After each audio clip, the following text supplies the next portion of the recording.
I would like to introduce Dr. Rhoads, whose topic today is taking sex differences seriously.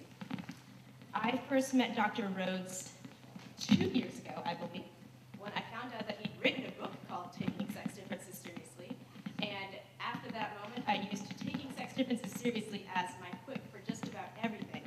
So after today's talk, you'll probably find that his wisdom is really helpful and full of fun facts you can throw out to your friends. They're free. Dr. Rhoads has taught public policy at the University of Virginia for over 30 years. For the last 15 years, Professor Rhoads has focused his studies on sex differences and their importance for an understanding of many contemporary cultural and policy issues. His most recent book, Taking Sex Differences Seriously, reflects these interests, focusing in particular on sex differences with regard to sex itself, nurturing the young, and aggression. His essays have appeared in the New York Times, the Los Angeles Times, the Public Interest, and the Weekly Standard, among other publications. His most recent essay is The Emotional Costs of Hooking Up in the Chronicle of Higher Education, written in June 20th, 2010, which is my birthday. Over the last few years, Professor Rhoads has discussed sex differences and their implications on the Today Show, PBS, C-SPAN's Book TV, NPR, and many commercial radio stations. You know, sex differences, we shouldn't have to talk, we shouldn't have to convince people of them, really. If you think about romantic comedies, he's just not into you, just not that into you, or there's a one I love called Failure to Launch. But, you know, they're all about sex differences. I mean, how can there be any doubt about that there are differences between men and women? But that's sharply controversial in academia. And our conference today will try to explore what's not really heard much on the humanities side and much of the social sciences, although I do think that biologists and medical researchers and are absolutely on board with the idea, of course, there are sex differences. They don't think there's a big problem here at all. Okay, well, look, part of the reason for the differences about whether sex differences exist is because, shocking as it may be in this day and age, it's not considered. In other words, biological differences, biological variables in most social science are not considered. They look at race and socioeconomic background, education background, but not biology. And therefore, it's obviously hard to see whether biology matters if you're not studying that as one of your variables. But the standard view, I think, in much of social science is they're minimal. They call them gender differences. I'll explain in a minute why that is. And the thought is that it's, to the extent that there are any, they're the result of a patriarchal culture and of media's propaganda, or even just family and then media encouraging people to behave a certain way if you're a man or you're a woman. Now, gender differences is the approved view these days. And the thought is this: the people who want to use gender, they say, well, look, sure, there are physical differences, obvious physical differences. They're the sex differences. Everything else is gender difference. And that's meant to say everything else is created by society. And the thought was, well, we'll use these two different terms and we'll be able to tell what we're talking about. But the problem is the fact that women are more attracted to babies. Is that a gender difference? Or is that a sex difference? Now, I would say it's a sex difference. They would say, no, women are assigned the role of taking care of babies. You know, but I'd say, well, wait a minute. It's not society who assigned the role to have breasts and be able to nurse. And when you nurse, you get oxytocin, and that makes you more nurturing. So I think it's a sex difference. So the whole idea of we're going to divide this up and we know what we're talking about breaks down because there's big arguments about whether things are sex differences or gender differences. Now, the thought is that if we could get everybody to think they're gender differences, then the thought would be everybody would understand that these differences are minor, they're created, they're not deep and natural, and therefore boys and girls would would grow up and do all kinds of things, and some boys would play with dolls and some girls would play with trucks, and it just everybody would be individual and there wouldn't be any pattern because society would let people be what they are. Now, the problem is now gender's pretty much won the day as far as what you usually hear. You don't hear as much about sex differences. And one sign of that is I filled out a health form recently, and it didn't say what's your sex. It said, what is your gender? So, and one wag said, well, it's a little bit like in Victorian era, they thought you shouldn't talk about legs. It was too provocative. You should talk about limbs. So now we don't talk about sex, we talk about gender. And even when you ask, which gender are you, on your medical form. Now, let me tell you a little bit about one of my opposites, someone who's on the other side of this, by the name of Janet Hyde. She's a professor of women's studies and psychology at Wisconsin, and she wanted to put an end to all this idea that there's big sex differences by doing what's called a meta-analysis. And the idea here is to get all kinds of good studies and aggregate them.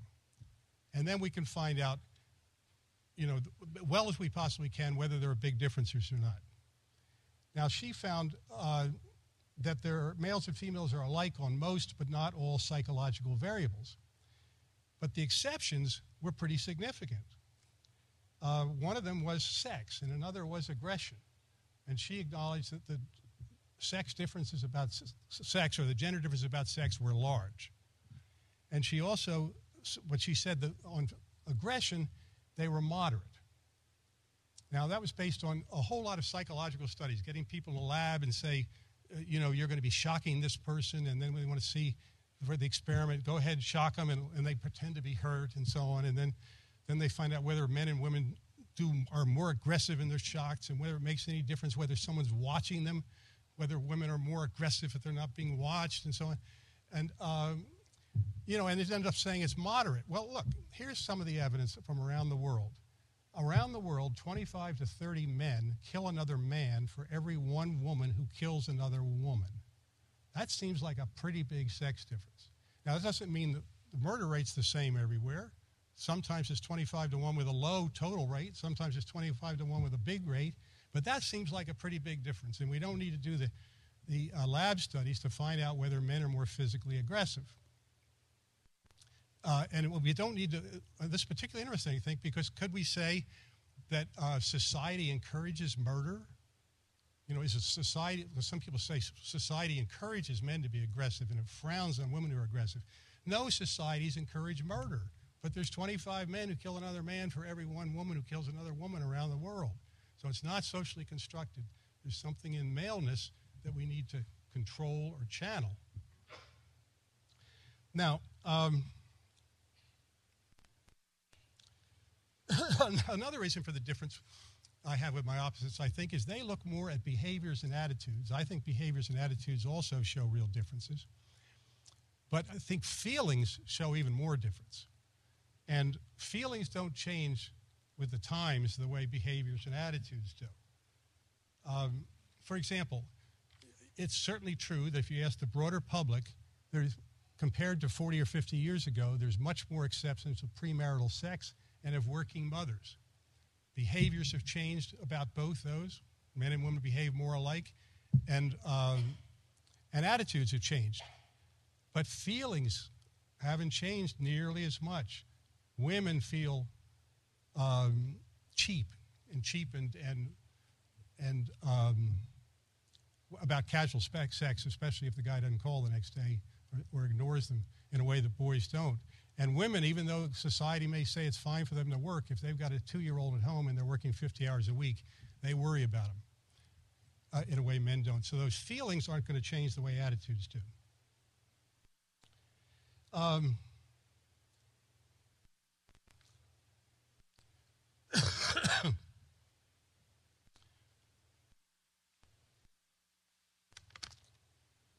Okay, now, another reason for the difference is this.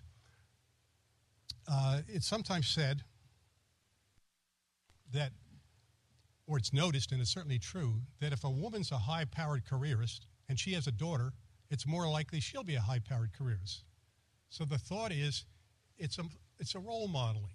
The daughter picks up from her mother what's appropriate for a woman to do and proceeds accordingly. Now, that's one hypothesis, but the reason we have to consider biology in all these studies is that assertiveness is inherited. High career focused women are more likely to have been exposed to more testosterone.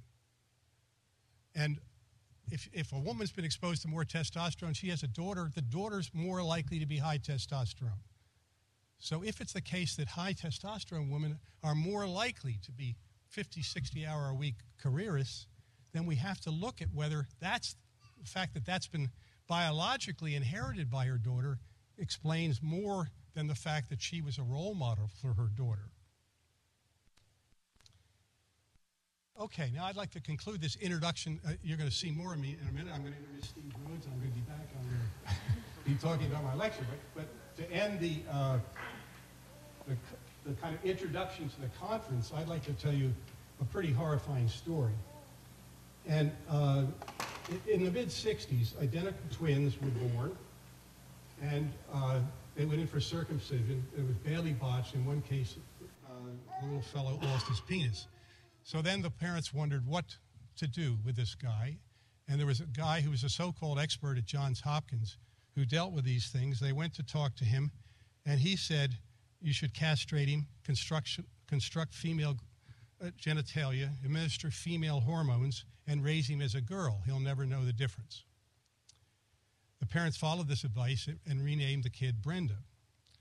Now, when Brenda was 13, the villain of the piece, this doctor, said she'd adjusted very well. Psychology and sociology textbooks love this example. The gender theorists, prominent feminists, they call this the case of the opposite sex, identical twins. You wouldn't think you could have it. But the thought was, it was even pronounced, there was a cover story in Look magazine. She was said to be remarkably feminine and neat and dainty. And it showed that gender was socially constructed. Well, these claims turned out to be unconscionable lies. Many years later, a journalist went looking for Brenda and found he was now called David and living in Canada. He was married to a woman and the adopted father of her children. He had, it turned out, always acted and wanted to be male, and at age 14 had started living as one. His parents had told him the truth when he was age 15 and helped him to get a mastectomy, and male hormones began to be pumped back into him. Growing up, the first time he was put in a dress, he tore it off. When she was given a jump rope, she used it to tie people up with or whip them. She played with dump trucks, built forts, pretended to shave with her dad. She wanted to urinate standing up. Her elementary school teachers noticed that she had what they called a pressing, aggressive need to dominate. They said they'd never seen a little girl like this. The Brenda David story ended tragically. Soon after I published my book, he committed suicide. But when the truth about David surfaced, Johns Hopkins decided they should look at 25 other males, ages 5 to 16, who'd been born without penises, castrated and raised as girls. It turned out that all loved rough and tumble play, which boys and, incidentally, male monkeys like, but girls and female monkeys don't like.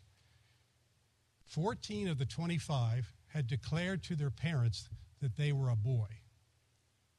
Now, they've been raised as a girl from about the age of 1. And how often does that happen? And suddenly girls declare to their parents, I'm a boy. Johns Hopkins found 2 kids, who had parents that refused to castrate them and go along with this program. They got along better with their peers and were psychologically in better shape than the ones where they tried to change sexes. Now, Margaret Legato is a doctor who studies these things, and I'll throw out some books that are great books you might want to look at. She's written one of them. It's called Why Men Never Remember and Women Never Forget. So you might want to look at that one. But she said, you can't change people's idea about what they are. It's a result of testosterone in the womb. If the testosterone in the womb's there, they're going to think they're a boy, no matter what society thinks.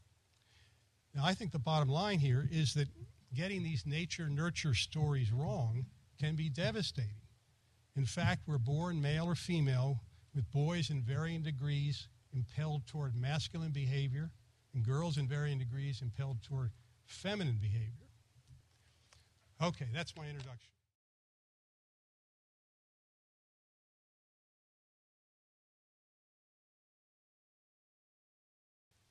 Now I'm the first speaker. Okay, now, there are at least 3 reasons why men and women have different natures. First, male and female hormones change behavior. Second, differences between men and women appear in cultures around the world. Men in general are aggressive and assertive, and women are nurturing, and these differences appear in all cultures. And whether they're patriarchal or egalitarian, they pop up. Third, male and female infants and young children behave differently before society has a chance to construct their identities. See, a little boy and a little girl don't know what most boys and girls are like until about 3. In other words, if you ask a 2-year-old boy, do boys like trucks? He won't really know. He won't have noticed that, but he'll know, I like trucks. So in other words, and girls will like dolls, and girls will like dancing, and boys will like balls more before they realize this is what society thinks we should like. And parents who try to get girls interested in trucks usually fail. It's been said that they sometimes put blankets around the truck and put a baby in it and so on, and it just doesn't work. It's not a truck experience when they're finished with it. And throughout life, females tend to be more interested in people, and males tend to be more interested in things. Now, I want to talk today mainly about 3 kinds of differences. The first is aggression or competitiveness, and I think those 2 are linked. The second is sexuality, and the third is nurturing the young. But there are other differences I can talk about, and we're going to have a long time for questions. So I want to tell you some of the other things that I teach about, and if you're curious, you can ask me about, in addition to the ones I'm going to talk about. And that would be things like cognition. Are there differences in cognition? Why is it that men and women tend to, or do they still tend to drift towards certain occupations that are somehow sex-typed? How do they communicate? Do men and women communicate differently? What makes each sex happiest in a marriage? What's the secret to a good marriage? Are there differences? What makes each sex think about divorce? So I could talk about those things if there are questions about them, but I'm going to focus on what I think are the most consequential sex differences. And they are aggression and competitiveness, and sexuality and nurturing the young. Okay, first let's look at aggression or competitiveness. Yeah, we can put it up now. I'll bring attention to this later. You don't have to look at it now, but this is in your handouts too. For aggression and competitiveness, men come to center stage. Some girls play more like boys and are aggressive more like boys, and they tend to have more testosterone. So even the exceptions, we all know there are tomboys, but even the exceptions, on average, we'll find have been exposed to more testosterone. As adults, I've mentioned men are much more violent. They want to dominate. But in civilized society, actually low testosterone men tend to do better than high testosterone men. They do better in school. They have happier marriages, closer friends, higher status occupations. But they might not always be the he-men that women, especially your age, can be tempted by. There are 2 ways to reduce testosterone in men who seem to have too much of it, or too aggressive, too assertive. One is to get them married off. I mean, it's known that when men get married, their testosterone goes down. A second is to it's related, is to have them have a kid within marriage. Their testosterone goes down again. So instead of being out there in bars and, making their moves and so on, they tend to calm down a little bit. Less testosterone, get a little more focused, become providers, and protectors of their wives and family. Now, the second way to make men less aggressive, I think, is to channel that aggression into other places. Obviously, there are some places you need really aggressive men, Marines, for example. But one of them is sports. And to control aggression and channel it into sports. Now, this is one big problem. I get in a lot of trouble for this, but one big problem I have with Title IX is, although it's led to increased opportunities for women's sports, it's hurt opportunities for men's sports. When there's a number crunch in budgets, lots of men's sports get cut. And the focus on equality in numbers of males and females in schools and colleges playing sports, I think, is misplaced, because I don't think there's any doubt that men like sports more than women. Who's complaining about them watching football games on Thanksgiving? Is it ever the woman? It's the men. There's something about games that both men get more interested in, and they want to play them. One side of this is intramural sports. Anybody can do intramural sports. 3 or 4 times as many boys do intramural sports as girls. In college, I don't doubt that many women get a lot out of sports. I'm sure they do. But men need sports to control their aggression, and women don't need sports to control their aggression. Now you might say, control aggression. Have you ever seen these football players, the way they behave? And here's what I want to bring up to you. When you look at football players who may get in trouble because they're violent, and you notice that, well, the computer nerds, they don't do this. It must be the football. Look at their bodies. And also notice the computer nerds still like violence. They just play violent computer games, right? But the point is, both of them are attracted to arenas where they get to try to beat somebody. But the point is, look at the football players. Look at these thick necks and big shoulders. These are a sign of high testosterone. If you're going to see if it's football that causes the violence, we have to consider, first of all, if you're going to get in a fight, aren't you more likely to get in a fight if you think you'll win? So these guys are likely to win fights. So they're going to be tempted more to get in fights. They also have to look where they come from, often from poor, troubled neighborhoods versus more placid suburbia.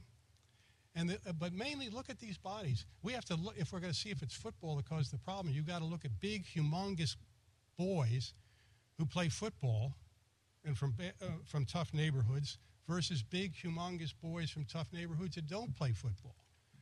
And an interesting article in Chance, a good statistical journal, says it thinks football helps reduce violence rather than increase it.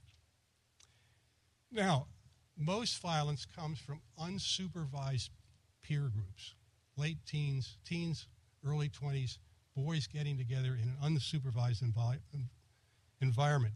What we can do with sports is we channel aggression into a rule-bound environment.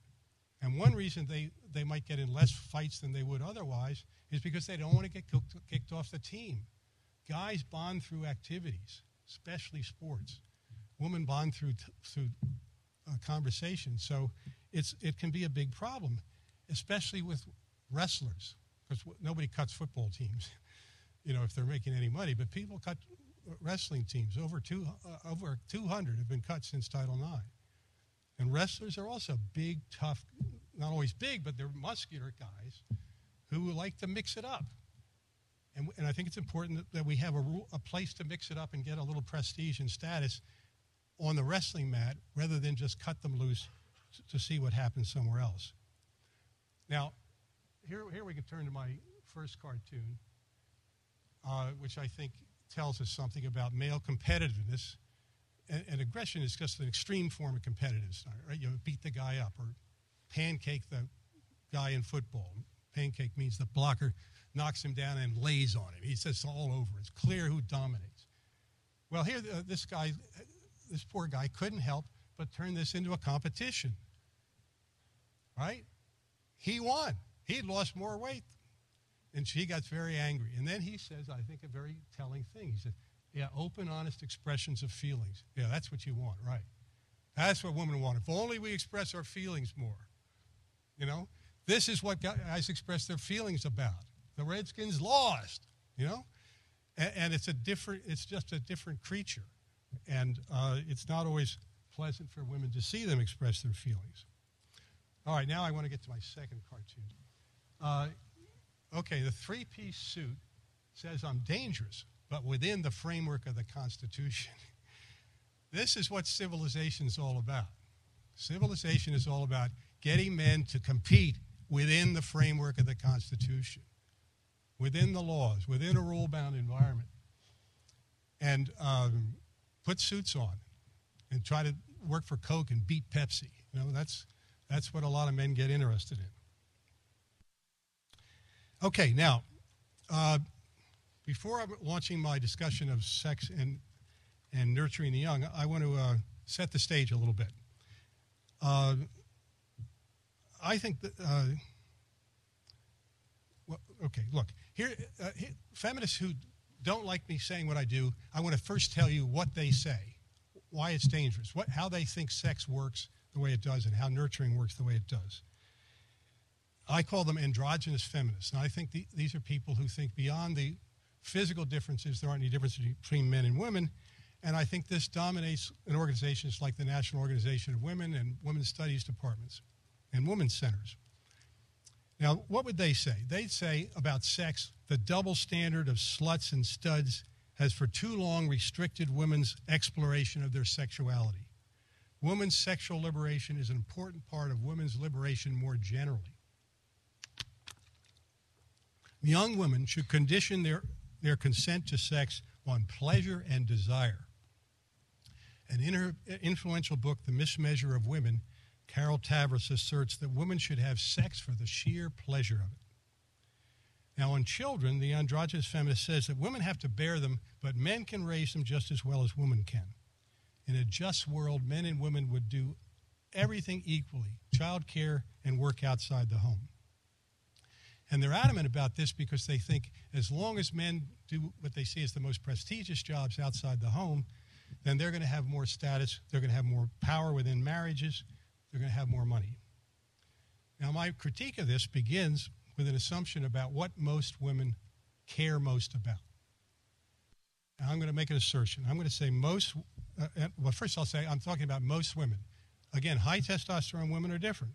There's a minority of women who are more career-oriented, less baby-oriented, more assertive, relatively less interested in babies, but more interested in sex than most women. On average, they've been exposed to higher levels of testosterone. And I can tell you my thoughts about these women more during the questions if you'd like, but I'm going to focus on what I think most women care most about.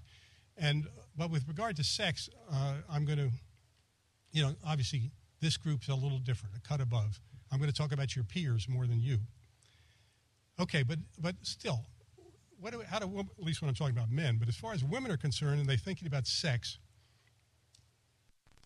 well, let me back up. I'm still not to sex. I want to talk first about what they care most about, most women, and that is, I say, emotionally close relationships, intimate relations with family, friends. That's the most important thing I'm going to argue. Now, one side of this is little babies, few days old babies. If you give them a choice between looking at a mobile, which is kind of looks like an alien, but it's shaped like a face, but it's got everything's in the wrong position, and there are triangles and stuff on it, or a human face. 2-day-old girls look more at the face. 2-day-old boys look more at the mobile. If a baby cries, girl babies are more responsive, more likely to cry in sympathy than boy babies are. Now, Baron Cohen, another good book called The Essential Difference, argues that he thinks most women are moved by empathy in a way that most men aren't. And this would be why the girl cries. And another example, if adults put crying in a corner as the experiment and a little boy goes in, a little girl goes in, little girl's much more likely to go over and put her head on the lap and try to figure out what's the matter. Okay, boys have passions for things. It starts with maybe with dinosaurs and then cars and then baseball statistics. They can't get enough of these things. And then 3 years later, it's something different. Soccer, computers. They get together with other boys who have an interest in whatever they're interested in. Girls are more interested in sharing confidences in long, self-revealing conversations. I struck a chord, right? Isn't this just about establishing intimate emotional connection with special friends? Girls and women want connection. Okay, when they go through puberty, estrogen helps make girls more social, while at puberty, increasing testosterone levels help make boys less social. And then they begin to spend more time alone. Boys spend more time alone after puberty. And one interesting example, if you look at male and female prisons, here's a culture you just throw it into. And what do they look like? Male culture, aggression, dominance, hierarchies, a lot of violence. Women prisons, I don't know whether a majority, but large numbers, large enough that people in corrections talk about this, form artificial families. You be the uncle, I'll be the father, you be the mother, I'm an aunt, you be the kid. And they go on like this for months. Talk about the importance of family connection. They've got to have it, and they create one out of nothing if it's not there. Now, another sign how much women care about intimate, personal, emotional connection. If you look at unmarried, childless women, and you might say, these are the real careerists. They realize that families would interfere with careers, and they're going to say careers are most important. If you ask them, what makes you most happy in your life? 33% of these unmarried, childless women say, my relationship with my mother. 22% say my relationship with my friends.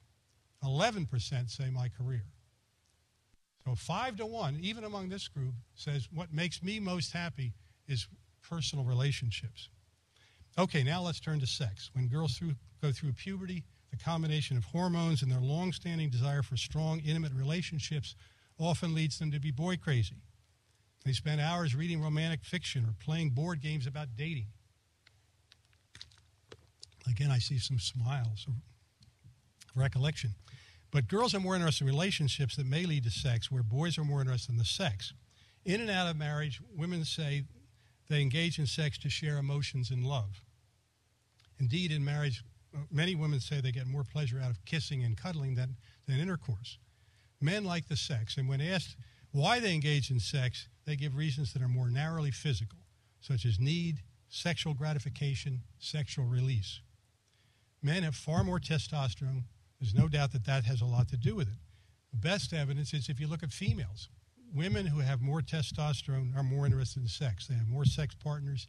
They're more likely to masturbate than women who haven't been exposed to as much testosterone. On the other hand, if you complain that you've lost all interest in your partner, doctors will give you testosterone if you're a woman, because low testosterone testosterone essentially is a libido drug. And men, of course, have more than women. I'm sure that most of you are disgusted with the animalistic sexual scene on campus. It's one of the reasons you're here. Well, it's much worse in the inner city. The sociologists, I think I'm going to skip this part, because I want to have plenty of, it's natural not to be as interested in the inner city, right, if you're in college. But I assure you, if you think you've got it bad, the dating scene here, it's worse there. And it's partly because women have this optimistic outlook about men when they start. And this can put them in real danger. But anyway, a broad study of U.S. teens found and it's an interesting study because they're looking at the same teens. In other words, you interview a boy and girl at, say, 15, then again at 17, or 13, and then 15, and found that boys who had multiple partners in the ongoing a year or two were twice as likely as other boys to become depressed. But women were 10 times as likely to become depressed if they'd had multiple partners in the intervening years between the time when they weren't depressed and then 2 years later where they became depressed. An Oxford University book called Premarital Sex in America just came out. The authors report that having more sexual partners is associated with poor emotional states in women, but not in men.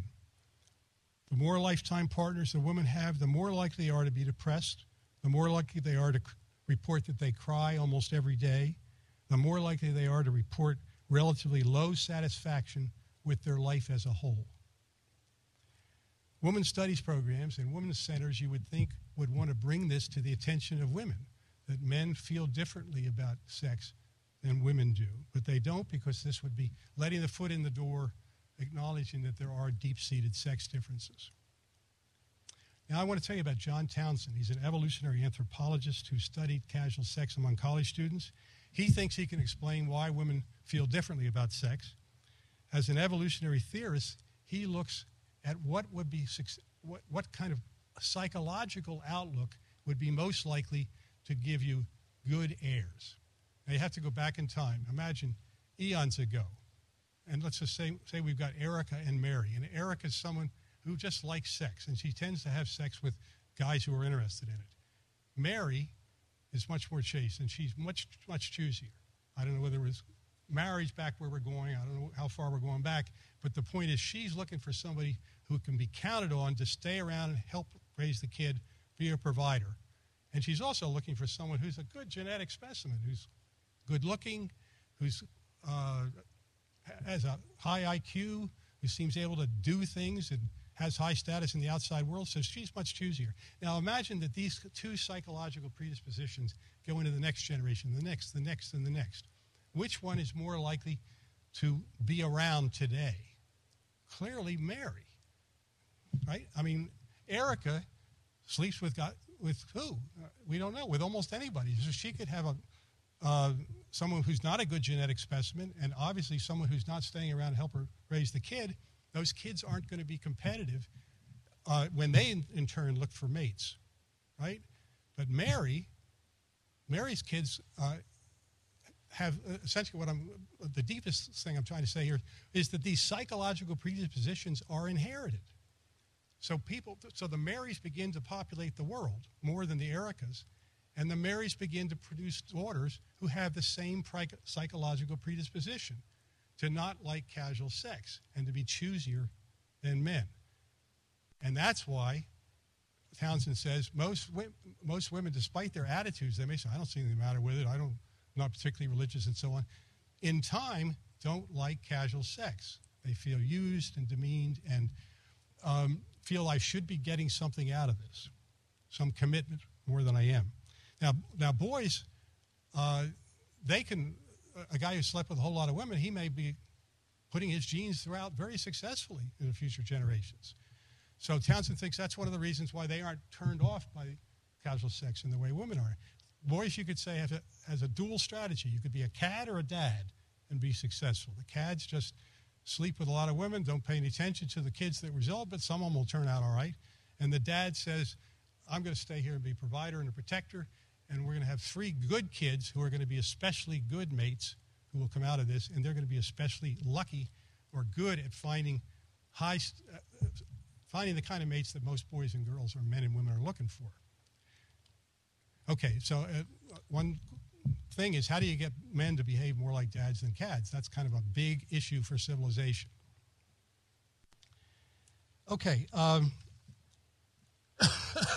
now, one thing Townsend, he may be wrong about the theory, but one thing he clearly shows is that men and women feel differently about casual sex. One of the questions, what he did, he talked to 250 college students at Syracuse University, and then narrowed it down to the 50 who'd been the most sexually active. And then he asked them how they react to the following statement.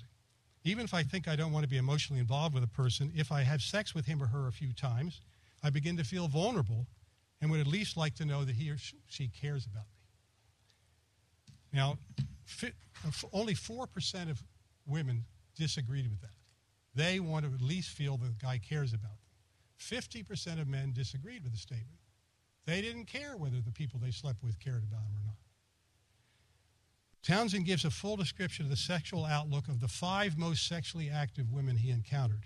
4 of the 5 said they did not think you should have to be emotionally involved before having sex, and the other one said she used to think that way, but it changed. Despite these sexually liberated attitudes, each of the 5 now found that their emotions, their feelings interfered with casual sex. They felt hurt, demeaned, and used when sleeping with guys who weren't interested in relationships. This wasn't true of the most sexually active men. Now, after college, women have cohabitation too often to look forward to. As one study said, women tend to see living together as a step toward marriage, while men regard it more as a sexual opportunity without the ties of long-term commitment. Stefan Bechtel is an author who's written about sex and relationships with males and then females, did a couple thousand interviews with both. And a reporter asked him, what's the biggest difference? He said, rage. Women feel rage at men. Men don't feel any rage at women. And this is confirmed if you look at a bookstore. There's titles aimed at women with titles like How to Heal the Heart by Hating and The Woman's Book of Revenge. That one says things like, how do you get even with it? Go mess up his stuff and stuff like this, you know. So the point is a lot of innocent, I guess, women get led on to believe men are at a certain place and they're not. And if we stop telling women and men there's no significant difference between them in this regard, I think there'll be less female depression and less rage at men. And love and fidelity, women are probably well aware of that, but to change the culture of women, women have to change first if this is to change, it seems to me. They're more vulnerable to emotional pain, and they usually don't get much pleasure out of casual sex. And I'll give you one last cartoon here. This is Doonesbury. They're interested in a really major babe, but they figure they need a business plan to attract one. And the one guy lying around says, you know what would be even cooler than a major babe? If we could find a major babe with a business plan. I mean, this is kind of where the culture is these days. Look, here's the way historically evolutionists would say it worked. Women got things out of sex. If it's a marrying culture, they got a provider or protector. If it's not a marrying culture, they got a hunk of beef or something. You know, these days, you know, it's just you want to come over and hang out, we'll watch the tube. You know, that's considered a date. And the thought is that's going to lead to sex. You know, this is, in some measure, women are creating these lazy bums, is what you could say this is all about here, by being too available. You know, it's often said sex is too important to play games about it. You shouldn't play hard to get. I would say, right, it isn't a game. You should be hard to get, because that way you'll be hard to hurt. But in the longer run, I think we can bring men into the picture. You know, it's obvious, I think, to everybody that sex is different than tennis. If Joe sees Jim say, I'm supposed to play tennis with Nancy next week, can you fill in? I can't make it. Or says, I'm supposed to have sex with Nancy next week, could you fill in? I can't make it. Somehow everybody knows that's a different deal. And, of course, there are risks for men with casual sex. They can get pregnant. You know, the woman, we're assuming now the guy's not interested in this woman he's sleeping with, but if she gets pregnant, this woman he's not interested in is in his life for the next 20 years.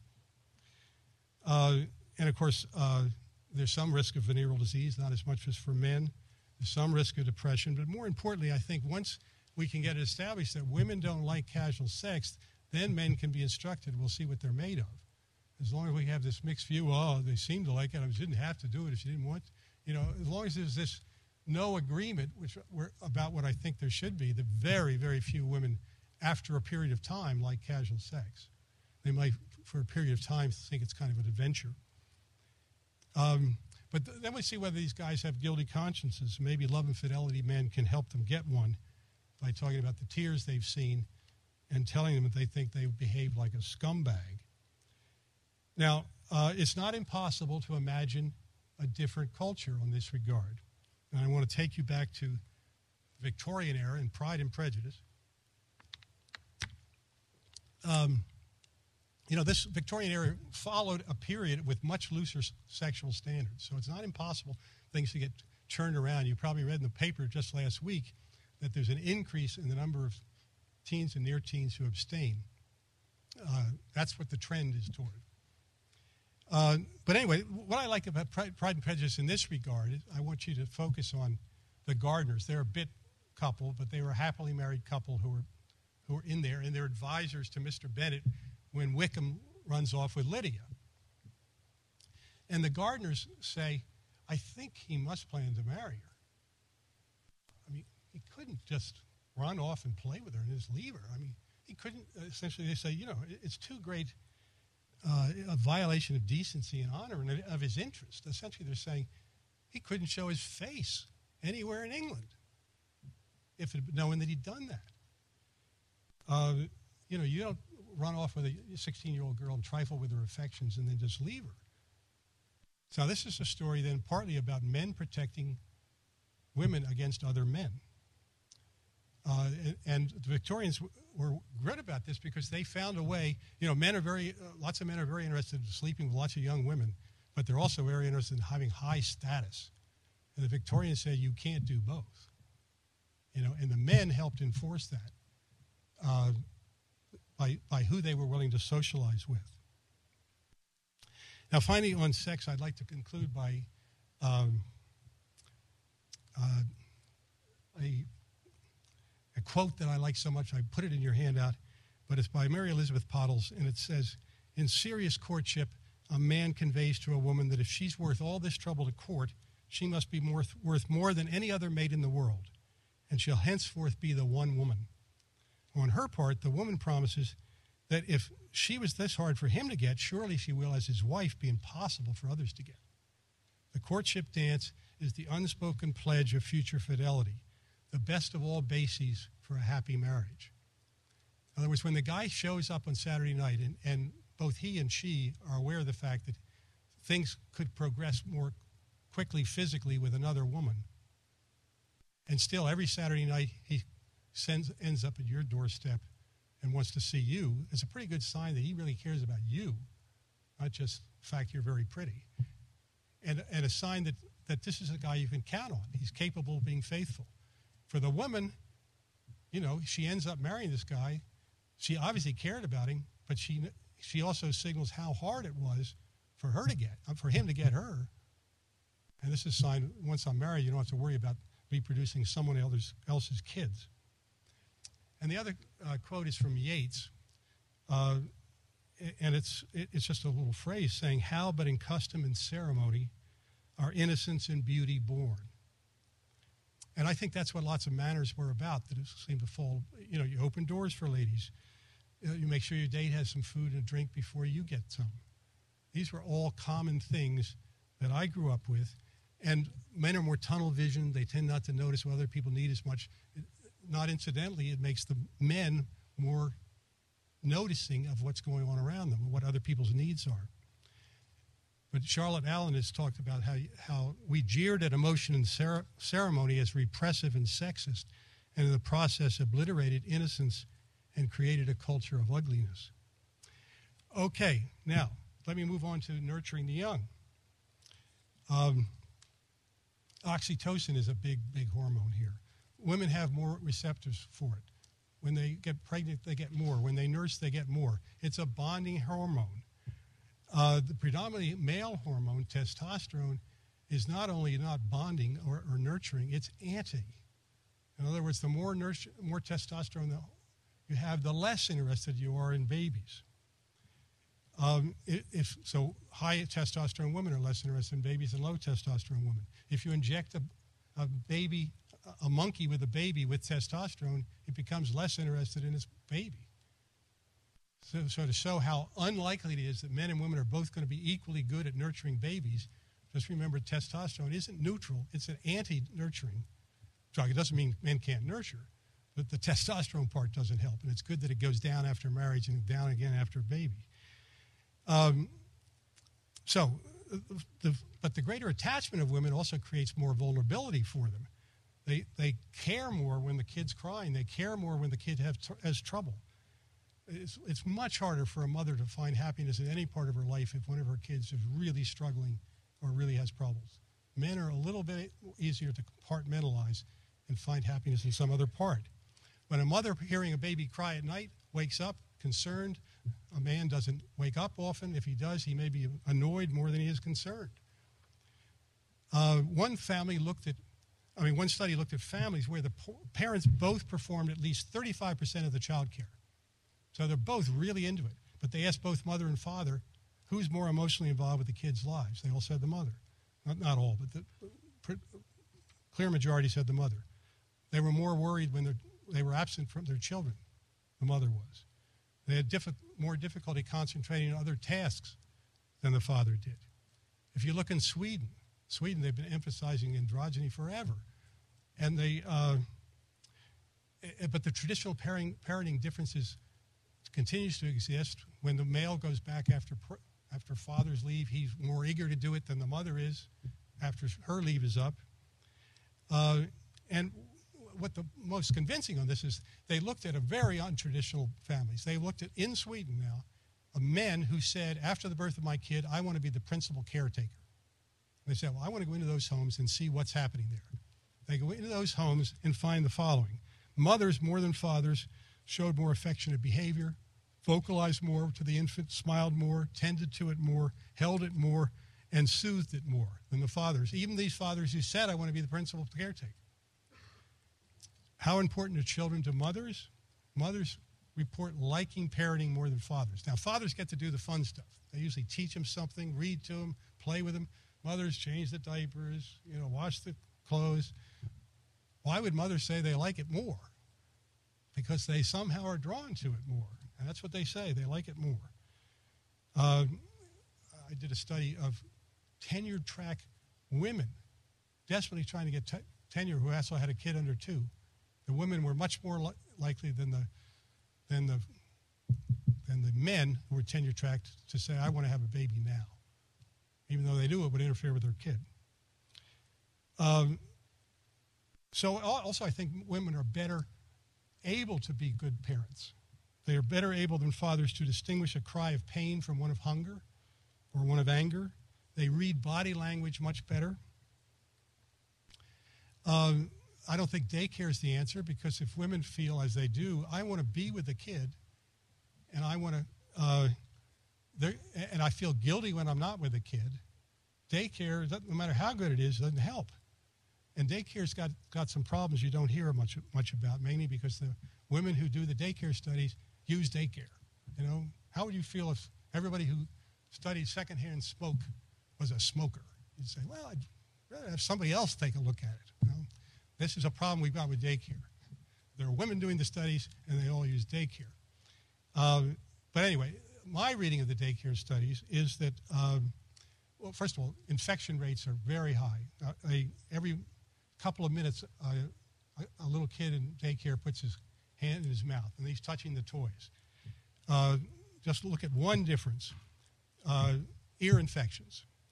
These can be serious, leading to hearing loss and leading to social difficulties if you lose your hearing. We spend $3 to $4 billion a year on surgical drains in children's ears. These infections are 7 times more common in daycare infants and children than they are in others. But there are also psychological effects. It can be shown that kids are more needy and disobedient and aggressive if they've been in daycare when they get to kindergarten. I'll tell you only about one study, which I think is really neat. It was done in Quebec. It was kind of a natural experiment because they had data on how kids were doing in Quebec before they got $5 a day daycare. That's what they ended up with in Quebec. They had a brand new social policy.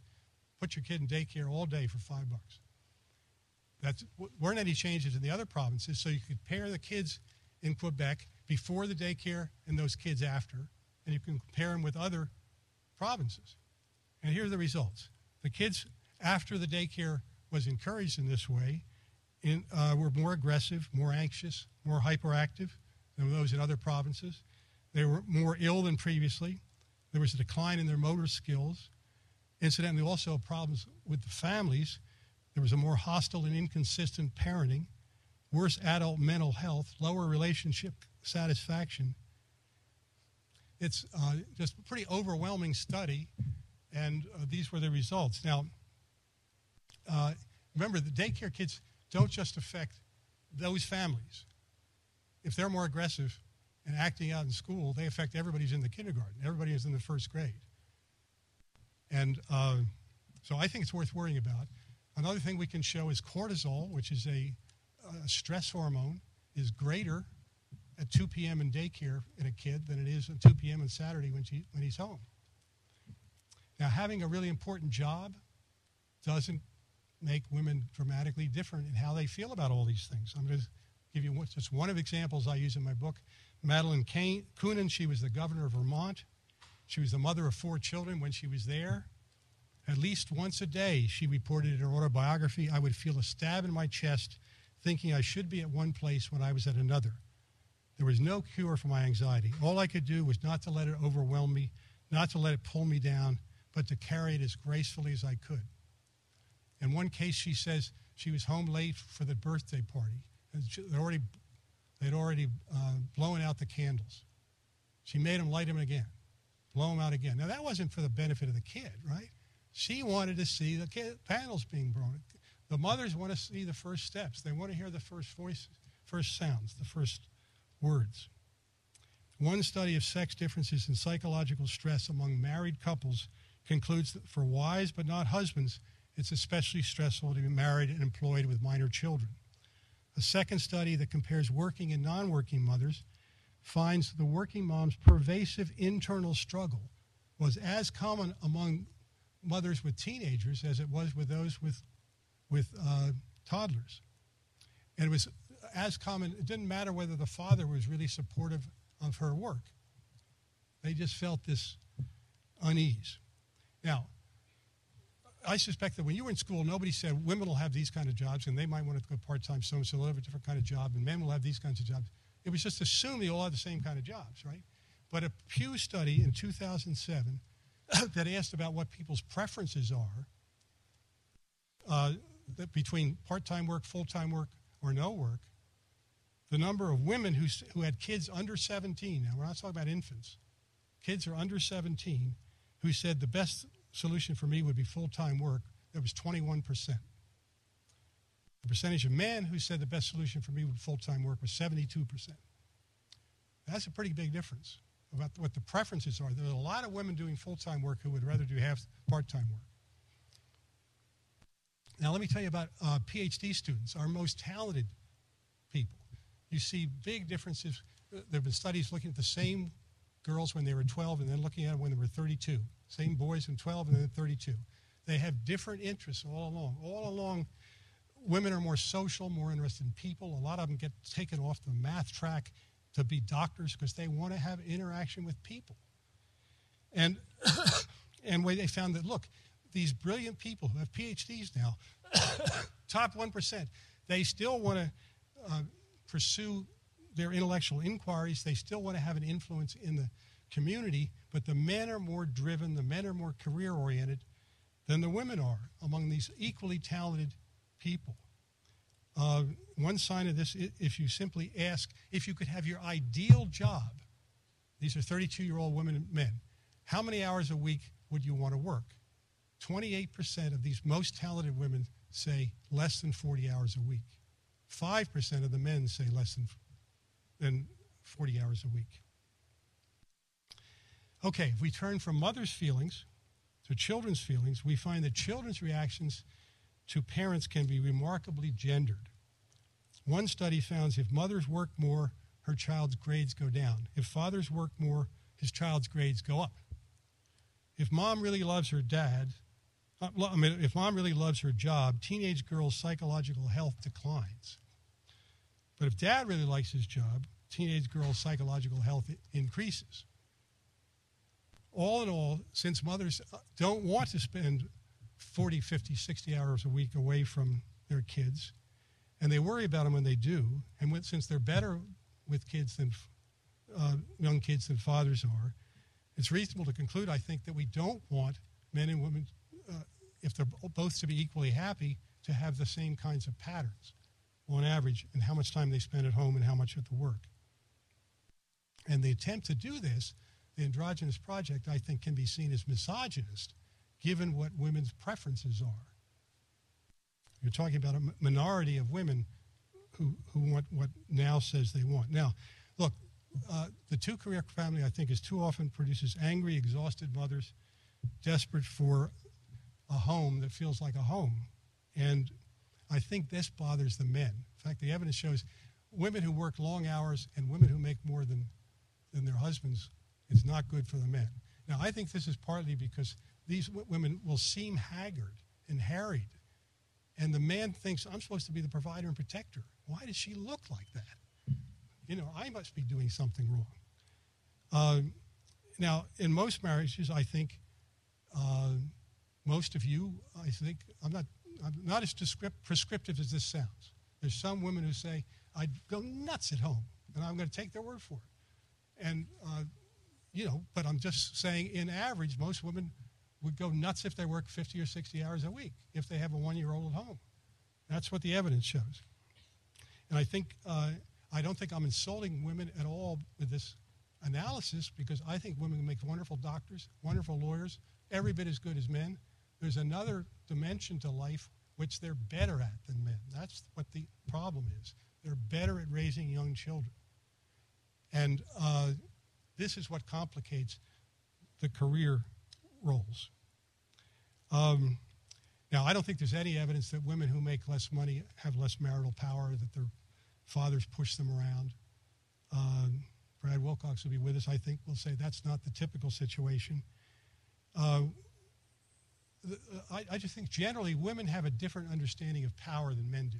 One of the reasons men can get so excited about, I'm getting a Pepsi ad, and boy, we're going to knock the pants off Coke, is it's a competition. They're just in the competition everywhere. You want to get guys who can do well in school, put them in different teams and have a spelling bee. You know, competition. That's what they want. But women say, you know, I've done this for 10 years trying to help Pepsi beat Coke. I don't really care whether Pepsi beats Coke. But men can care, you know, it's a sign of status. I had a good one, getting a raise, you know, all this stuff. But women, I think, see a different kind of power. This is a very wise comment that I think I also include in your handout. Women often want to create the power that creates relationships, that binds families, and that builds societies. If there's a dining room table arguments, they put mics underneath the dining room table. Who's most likely to make them dissolve, to be the peacemaker? Number one, mother. Number two, daughter. You know, women are good at making things work in society and families, building societies, binding families, creating relationships. And that's a kind of power. It's a kind of power I think we need more of. And women who say they like to see themselves as loving, sympathetic, and generous are probably better able to bring it about than men are. Now, I want to end by just one anecdote that I love, because it had nothing to do with gender. The people doing the research were simply from the forest department. They were trying to find out what people like to recreate, how they like to recreate outdoors. So they just asked people, what do you like to do when you're outdoors? And men would say, oh, I like to play tennis, I like to hunt, I like to fish, I like to golf. Some women would say, I like to play tennis, I like to go jogging. But a lot of women would say, we like to go boating. We like to go water skiing. We like to. Same question. What do you like to do? Well, we use kind of ambiguous. What are we talking about here? The woman interprets it mean what my family likes to do, what we all like to do. And one poor woman got caught up in this because the researcher didn't know he was going to get these differences. And he said, what do you like to do? We like to go boating. What do you like about boating? She said, nothing. I get sick. And then she realized I'm sounding like an idiot. And then she said, but it's fun because the kids love playing out with the tubes out behind the boat, and it's fun. It's just a nice family outing. Now, look, there's two ways to look at this poor woman. You could say she's crazy, she's living through her kids, this is terrible. I don't see it that way. I say, isn't it wonderful that there's more people in the world who can't be happy unless the people around them are happy? Is that bad? I don't think it's bad.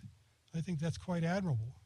And I think that women often take the lead in creating relationships, binding families, and building societies. Okay, I'm finished talking at you. I'd be interested in your thoughts.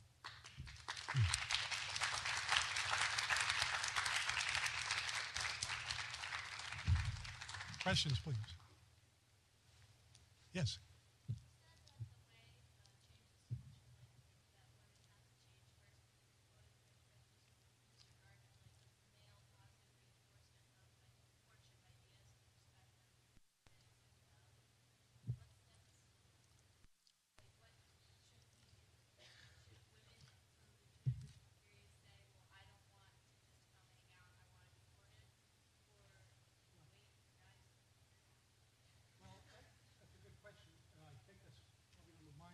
most of the women here. So, you know, I've taught this class a lot, a class on this, and some of the women say they're successful, and they say, well, I just say, no, I can't do that, but hey, if you want to go catch a bite down the mall or something, give me a call. And so they make it very clear that, you know, that's not the way they interact with boys. And I think if, you know, you got to train boys to some extent. You have to, you know, they'll do whatever they have to do to spend Saturday night with women. You know, so you can set the framework, but obviously it's hard if other women are behaving very differently. And I think that's where you can maybe say to these other women, this is the part, women hate to be mean to anybody, much less other women, but look, you do gossip a lot, and maybe you could be a little more purposeful in your gossiping, you know, because the fact of the matter is that some women are really hurting other women's chances to have what used to be considered a reasonable dating environment. And women can't live without women's friendships. So I think that to some extent, you can just do it that way. To a certain extent, you have to just tell yourself, well, you know, there's lots of guys who like to sleep with women who want to marry chaste women, and I'm going to win in the end. And that seems terrible and double standard, but it's the truth that the guys who are running around haven't grown up yet will not want to marry the people they've been sleeping with along the way. And partly because that's built into them. You know, you worry about whether it's your kid or not if you marry that sort of woman. And but I think, I don't know, there's this outfit I'm associated with called the Network of Enlightened Women, another, like off the hook, a good outfit on campus here. It's on a number of college campuses. And they're right now in the midst of a gentleman's showcase. They think they like to, people who are gentlemen, they want anybody to nominate, so they have all kinds of women nominating guys. This is the outstanding gentleman. Here's why. He really helped me carry books up. You know, I was really in trouble. I barely knew him. I was just moving into my new place. Or, you know, he's always opens doors. He's just a real wonderful manners. So, and they have people vote online for who's the greatest gentleman, and there's a big award for him and so on. The guys are kind of, I don't know. You know, but the point is to make it clear that you appreciate guys who behave in this way. I think it was a neat idea to do something like that. But it's tough. I mean, I think it should be enormously encouraging that this trend is toward more abstinence. I mean, that nobody would have predicted a cat's, you know, forced out of the barn, you're not going back in, it'll never change. It's starting to change. And the other thing the women have to tell themselves is, I don't get anything out of it. I don't like casual sex. I'm much more likely to get a sexual transmitted disease. It's much more likely to affect my fertility than it is men. I'm in a different place than he is. You know, I'm just not going there. I'm interested in somebody who wants to get to know me and ultimately finding a husband. And I think that if women knew, you know, these are the results of the hookups and maybe a cohabitation or two, and then I'm 29, how that's going to feel like, they'd be more purposeful in their dating now. Because often told, I think a lot of women think, oh, it's too scary to get married. But I think it's scary to have to put up with this jungle out there if you're not married. You know? I got married when I was 28. My wife was 23. Before we thought about having kids, we went to Europe, just had a wonderful time. I mean, women like emotional connection with a special partner, and they like sex within that. Why are you scared about getting married? You know, that's what you're looking for. And I think that you'd be more purposeful in the way you see the opposite sex if you took more seriously, look, I'd rather be married before I'm 25, and therefore there's certain guys who haven't grown up, and I'm not, you know, I'm just not interested in hanging out with them. Other questions, please? Yes, sir.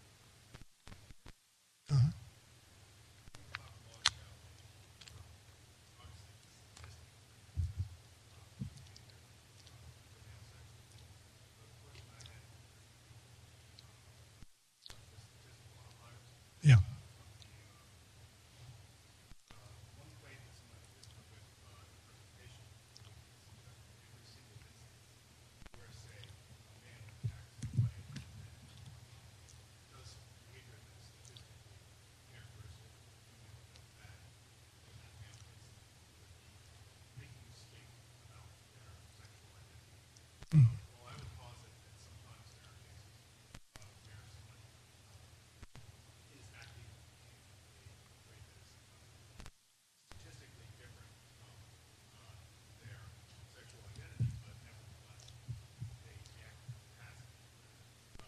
Act what? They act in the capacity of that sexual identity. Yeah. A man can do something statistically characteristic, but in Right. that way the extent of their identity is not as sort of identity.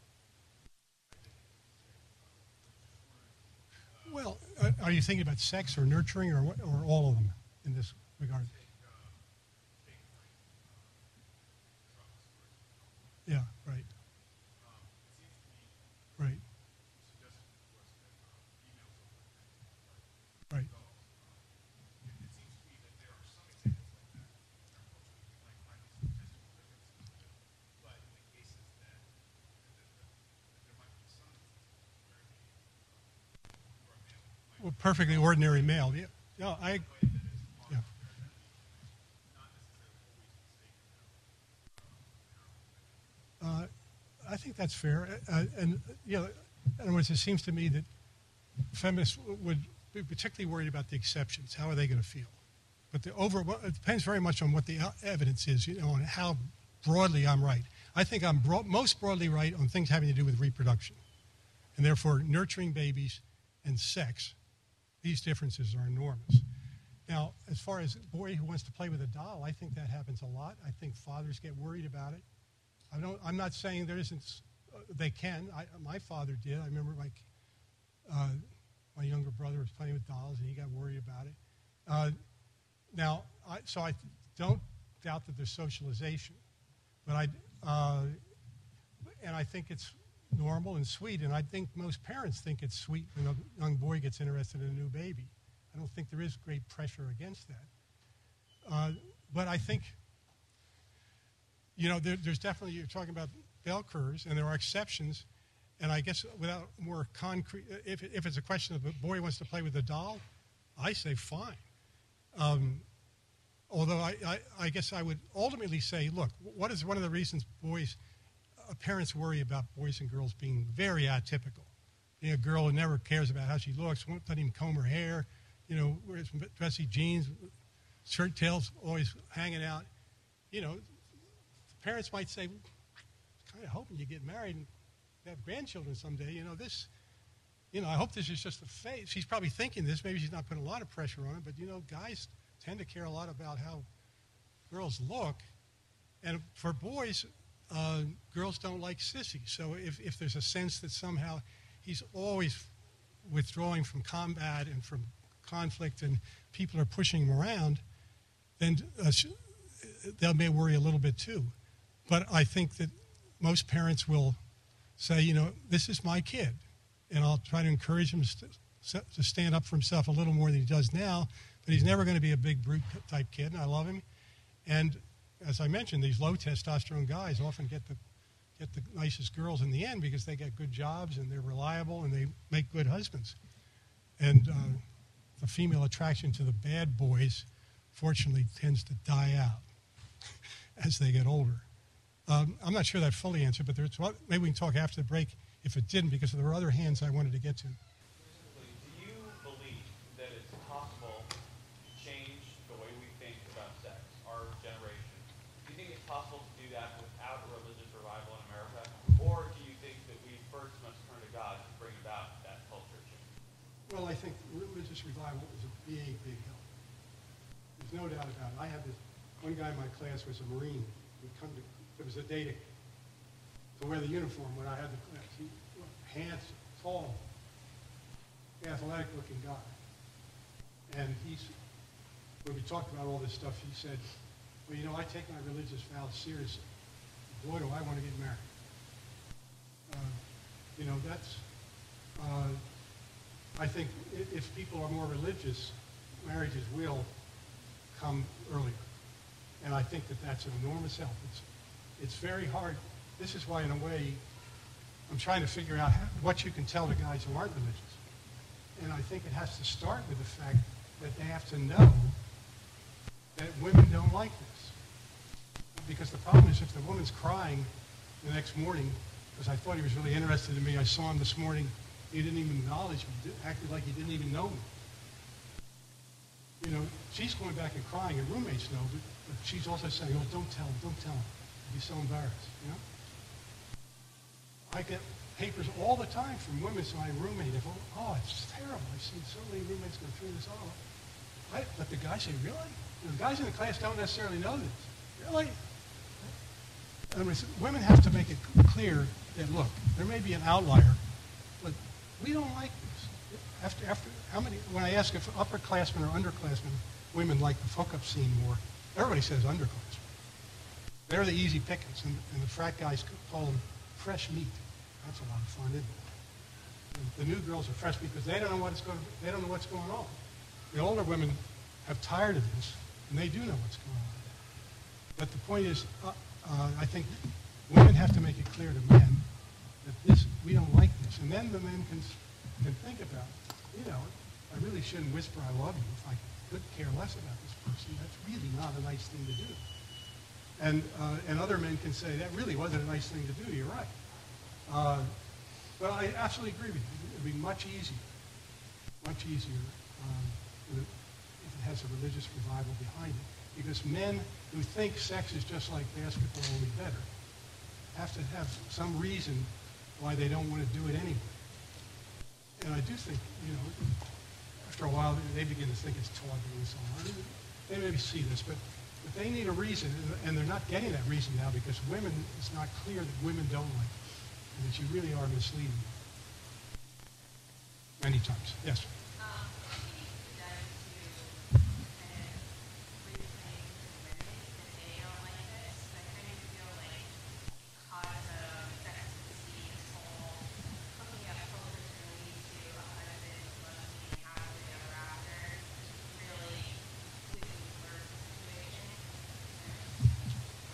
Yeah, well, it's harder, but I mean, one of the things I have in my book is a Cosmo poll asking guys, would you be interested in dating someone you slept with on the first time you were out with them?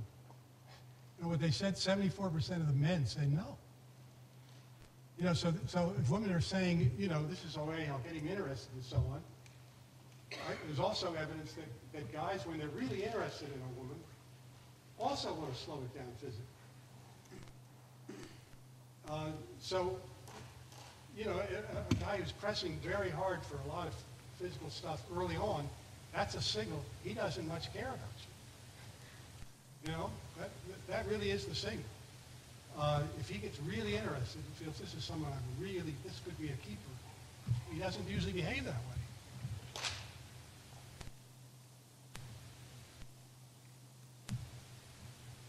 Anything else?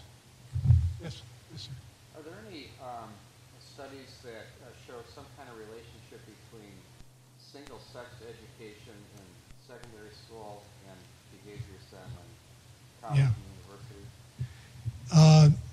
You know, that's a very good question. I consider it in my class. As far as the sexual realm, I'm not sure. Although I had all kinds of papers, like students who were guessing about this. I think certainly a lot of parents, especially teenage girls, like it for that purpose. This one guy who had a mother who'd done a remarkable amount of teaching in different environments, single-sex girls, single-sex boys, public, talked to her about it, and she said that she thinks it's very helpful in middle school. This guy thought it wasn't as helpful in high school because he thought girls were even more innocent when they got to college, if they were an all-girls school, and they just didn't have a clue what these guys were. I guess what I can speak more confidently about is I do think that there's a really interesting movement towards single-sex education for cognitive reasons. That boys develop less quickly, that they get put in the slow learner classes, and worse yet, these female teachers assign all these books about teenage girls and their feelings. And, you know, the evidence seems to be that girls will read anything that's assigned and boys will read whatever's interesting. So they get all these books that are not about adventures and not about wars and not about sports. They're about things they have no interest in. And then they're told to write an essay. You know, how would you feel if you were Elizabeth? You know, Never going to be on this. You know, it's. I think there's a lot of schooling that doesn't understand boys especially. I mean, the guy by the name of Leonard Sachs has a really good book called Why Gender Matters, and he's active in promoting single-sex public education. And there's so many differences he mentions that I wasn't aware of, that boys don't hear as well. And they always want to sit in the back. And girls hear, this is partly biological, you know, they have to hear well, they have to hear that baby's slightest murmur. So girls don't like high volumes, but they hear low volumes better than boys. So the boys should be made to sit up front. And the girls sometimes complain that the guy's a shouter, you know, the teacher's a shouter, because it's too loud for them. What are some of the others? That well, guys, of course, are much slower in reading, and it's a real problem because they get put in the slow learner thing, and they're not really that slow learner for a boy. But girls are just much better, quicker verbally, much earlier. And he has a lot of other differences. Oh, yeah, one of his nice ones is he says, you know, world-famous flouts, John Paul, Ron Paul, and there's another one who's a male. And yet when you ever look at any high school orchestra, they always seem to be girls play the flute. And he said, this Sachs said, I'll bet those guys went to an all-boys school. He looked it up, and yep, they went to all-boys prep school. So he thinks that single-sex education will actually break down a lot of stereotypes. Somebody's got to play the flute, man. Sorry. You know, girls, somebody's got to play the drums. All right? You know, and so all these, and of course, we know with George W. Bush, right? Somebody's got to be the male cheerleader.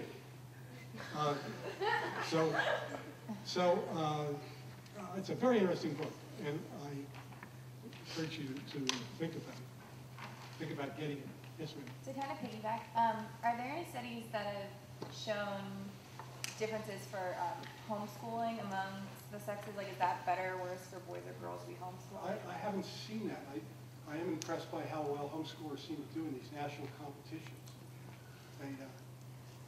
And of course, this is another way to deal with the fact, well, we need a second income, right? Because then you can live in a peaceful rural area and not worry about whether the school system's great or not, if you're part of the homeschooling network. So I just don't know much about that. But I don't think it's an accident that if you look around all the professions that are overwhelmingly male or female, and so many of them go along with, are they nurturing, are they human-centered? Even within nursing, what do the guys focus on? Emergency room. That's good. What does he need? You know, action, crisis. Women tend to like ongoing care places, chronic illnesses, because then they can get to know the person. And they don't like nurse anesthetists, even though it's paid dramatically more than most nurses. Because when I asked them about this, why don't you like it? It's paid so much more. It's boring. You're looking at dials. The patient's asleep. I didn't get into nursing. I got into nursing to make people feel better. I want to talk to them. Yes, ma'am. I guess my question, kind of piggybacking, but do you know of any studies that say that having siblings or having more siblings maybe increases like the protective versus nurturing? Because like, I would imagine like a boy with many sisters might have a more nurturing. More nurturing. Yeah. Well, there's definitely studies that. Or more protective. When girls are in the same womb with boys, they become somewhat more masculine. But I'm glad you asked that, just because here's the deal. I didn't have time to talk about the ways that fathers are important to kids, and they're very, very important to kids. And I think one important thing to understand is that men nurture a different way. And there's a really good study, just email me, I'll send you to it, that says it's better for kids that they do, because a lot of mothers say, you know, he's wrestling all the time with my son on the living room floor, and guys are so aggressive and violent already. Is he just teaching them to be violent? He's not. What he's doing is he's teaching them how to play wrestling. When he gets to elementary school, he'll know how to do it. Because when a father wrestles with his son on the floor, he's saying, keep away from my eyes, don't bite, don't kick. And he's saying, all right, that's enough now, that's enough. He's helping, and there's good studies of this from the National Research Council, helping him to control his emotions not letting them get out of control. Those guys, when they go to elementary school, are more popular with their peers. The ones in fatherless families who have no practice of this think it's a real fight, and they're unpopular. So generally, fathers are tougher. And it's a mistake to think that's necessarily bad. If there's a kid up on a jungle gym, you know, the family's out at the park, and the women are talking on the bench over here, and the guys are watching them play. And then a woman comes over, I thought you said you'd watch him. Look at him. He's almost at the top. Dad said, yeah, I hope he gets there. You know, they're more worried. They're more like, you know, oh, he's skinny. Oh, let me kiss it, honey. Come on. And the guy says, stop whining. It doesn't hurt that much. And the mother's helping him put his shoes on, and the father's saying, stop whining. We did it yesterday. Now, how do we do it? And the evidence seems to say you need both. You need people who challenge you, that you can meet challenges successfully. The world's a tough place. You'll do fine, but a little bit of pushing. And you need someone who's kind of enveloping and wraps arms around every situation. When women and men teach little kids to swim, the women are in front of them. They say, swim to me, honey. Come on, you can make it. The dad's behind you. Go ahead. Make it to the other side. Go ahead, make it over there. You know, I think the evidence is they both help. They both help. And fathers have this style, which is different, even if they're the principal caretaker. They don't do the nurturing. Okay. Well, look, I appreciate it's good fun to meet you. You got a great program going. I hope you're successful and continue to grow. Well, thank you, Dr. Rhoads.